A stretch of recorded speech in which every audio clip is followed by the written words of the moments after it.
Congratulations on making it to the end of this short course. In summary, in this short course, you've learned about two key principles for prompting. Write clear and specific instructions, and when it's appropriate, give the model time to think. You also learned about iterative prompt development and how having a process to get to the prompt that's right for your application is key. And we went through a few capabilities of large language models that are useful for many applications, specifically summarizing, inferring, transforming, and expanding. And you also saw how to build a custom chatbot. That was a lot that you learned in just one short course, and I hope you enjoyed going through these materials.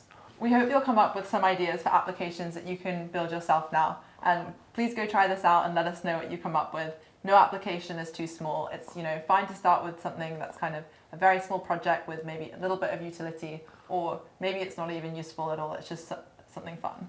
Yeah, and I find playing with these models actually really fun, so go play with it. Yeah, I agree. It's a good weekend activity, speaking from experience. And just, please use the learnings from your first project to build a better second project and, maybe even a better third project, so on.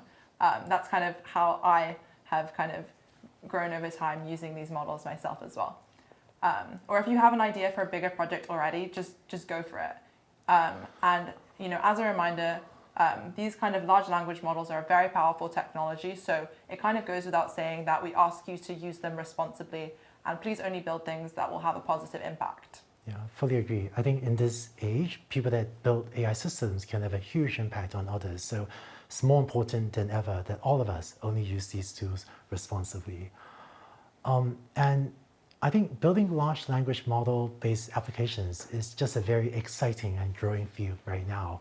And now that you've finished this course, I think you now have a wealth of knowledge that'll let you build things that few people today know how to. So I hope you also help us to spread the word and encourage others to take this course too. In closing, I hope you had fun doing this course, and I want to thank you for finishing this course, and both Isa and I look forward to hearing about the amazing things that you build.